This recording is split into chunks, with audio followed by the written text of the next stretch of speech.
Hi guys, so we're going to start today with just learning the basics of how to use Excel. So Excel it's a spreadsheet program, and basically what it does is it allows you to do calculations for large amounts of data. So if you have, say, an experiment where you're doing 100 different seeds and you're measuring the height of them daily, you need to find the average height of them daily, well, you could just plug that into a calculator, but you'd have to plug in like each number separately. And then if you happen to make a typo or a mistake, well, then you have to go and re-input all the numbers to figure it out. But if you have Excel, that's no longer necessary, and you can use it to do the statistics that you need to do. So first off, just follow my cursor, and I'm just going to show you a few of the main areas on Excel that we'll be using. So this area is where you will type your data. Okay, each little box is called a cell. And in that cell, you can type text, you can type numbers, you can type the date. Okay, you could type money. So if I wanted this to be money, I can go change it to money. Okay, there are all kinds of features that you can do here.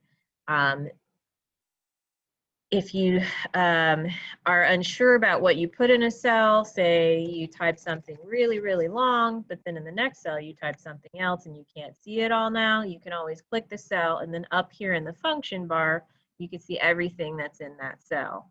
You can even toggle down if you had a really long string of text typed in there. Okay. If you're having trouble, if you're not sure where you've selected, over here tells you exactly which cell you've selected, okay? If you look along the top, the cells are in columns and they are lettered, or they're in rows, which are numbered. So to find any cell, it's just a grid system, so this is B4. You can select an entire column by clicking up here when you have this down arrow, or you can select an entire row. Okay. You could also change the width of the columns like this, okay, or the width of the rows, okay, just depends. You can double click and they'll go back to their original, or they'll match what your wording is. So let's say if my first word is science, super cool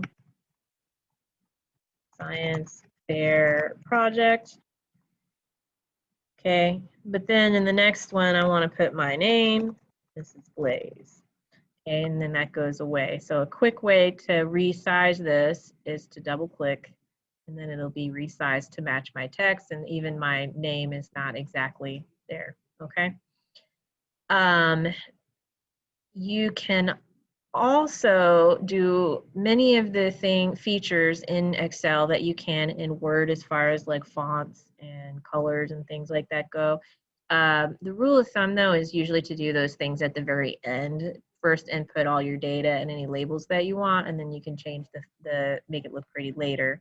But if you're on the home ribbon, you can change, like, so this is my name, I could change it to be bold here, or italicize it, or underline it, just like you would in Word. You can fill it with a color, or you can take off the color and change the color of the text here. Change it back to black. You can make the font size bigger, and then it resize that again. Okay, and you can change the font type up here as well. Okay. But typically it's best to do that at the end, because for right now, if you look up here, this is now Calibri size 18, but this cell is Calibri size 11.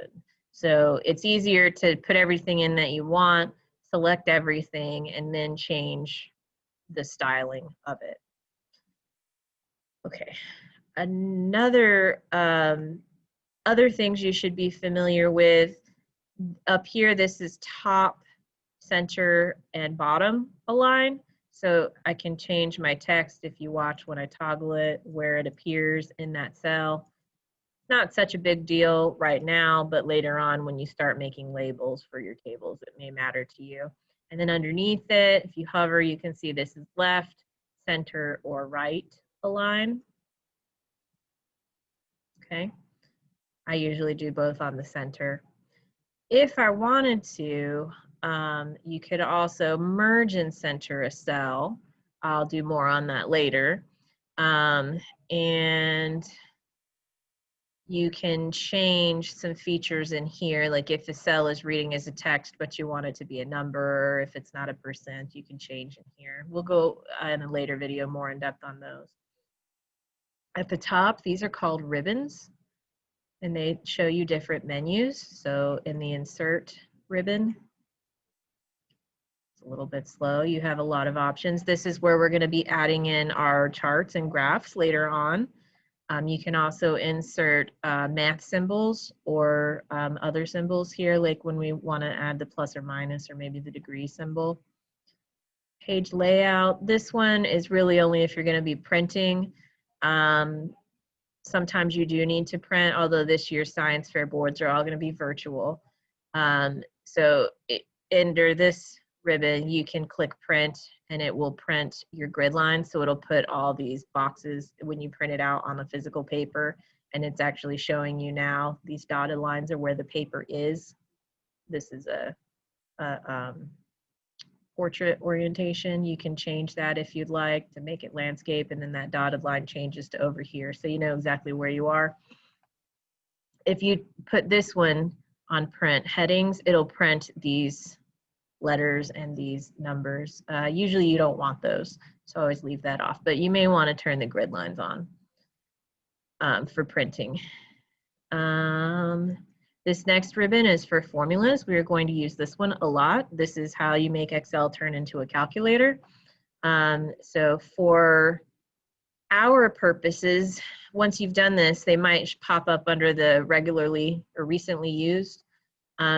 The auto sum here has a few of the typical ones that users tend to favor, but what we're going to be doing for our functions are all going to be under more functions and statistical. So in biology, we use statistics because living organisms do not adhere to one standard. There are many different heights that you can be. There's no one correct height to compare it to, so instead we use statistical mathematics. So they're all going to be here, more functions, statistical.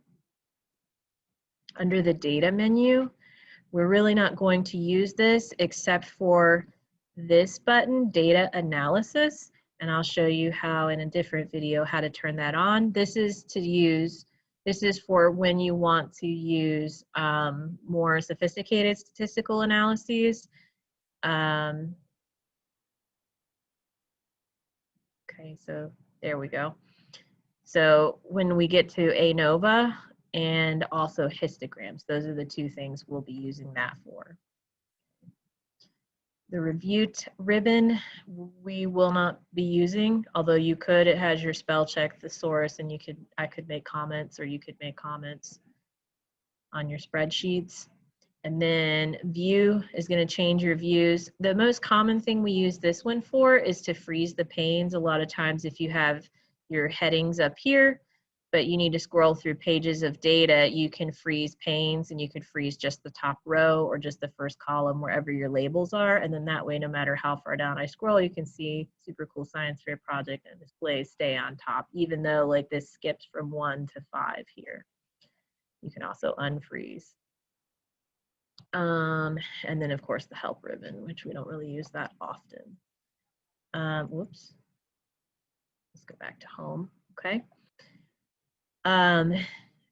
As you're entering in numbers, let's do 42, that'll be my first number. Okay, we're also gonna wanna make sure that we have this number setting set to number, not to general, okay? Now if I enter a string of numbers here, and you can see, let's kind of type in random numbers, you could see that all of these only say general, they don't say number. What you can do is select everything and toggle this to numbers, so now they're all numbers. And the way I selected these is I'm using a mouse. You can also do it on a trackpad, but you left click and hold the left button down, and then you drag all the way down to the bottom until you have everything highlighted. And once everything's highlighted, whenever you change a setting, it will apply to everything that you highlighted. It even works for if I wanted to bold all my numbers. And you'll notice too that the auto setting is 2 decimal places for numbers. You may want it on 2, you may not. It will depend upon your measuring instrument and what type of data you need. So if you need to change the decimal numbers, make sure you've selected every cell that you want to change, and then this one will increase the decimal number and this one will decrease the decimal number. So I'm just, for my purposes, I'm going to do whole numbers, okay? And that's basically it for the basics. One other real quick tip before we move on to the next video, where I'm hovering my cursor here, if I click it, that will select the entire spreadsheet. So say that my columns were all kind of like missized and my rows, you know, everything was just kind of weird and just from how I had typed it in. If I do this select all, if I go move my cursor so they get this line with the 2 arrows and I double click with the left button, double click, it will resize all of the columns, and it will do the same for the rows. I just have to double click between the rows and it'll do it on the entire spreadsheet and it will auto size for you. This is a fabulous trick to use if you need to get everything quickly. I believe you can also do, nope, never mind. You cannot do Control A. It will only go to all the cells that you've typed if you hit Control A, but this little button, click it, it'll select everything. And by selecting everything, you can also change the font size on everything or the color all at once. It's much faster that way, but see, now that I've changed everything, I need to resize my columns. So sometimes the order that you do things in does matter. Okay, and that's it for the basics of using Excel. In the next video, we'll be talking more about how to insert formulas and play around with some basic data analysis.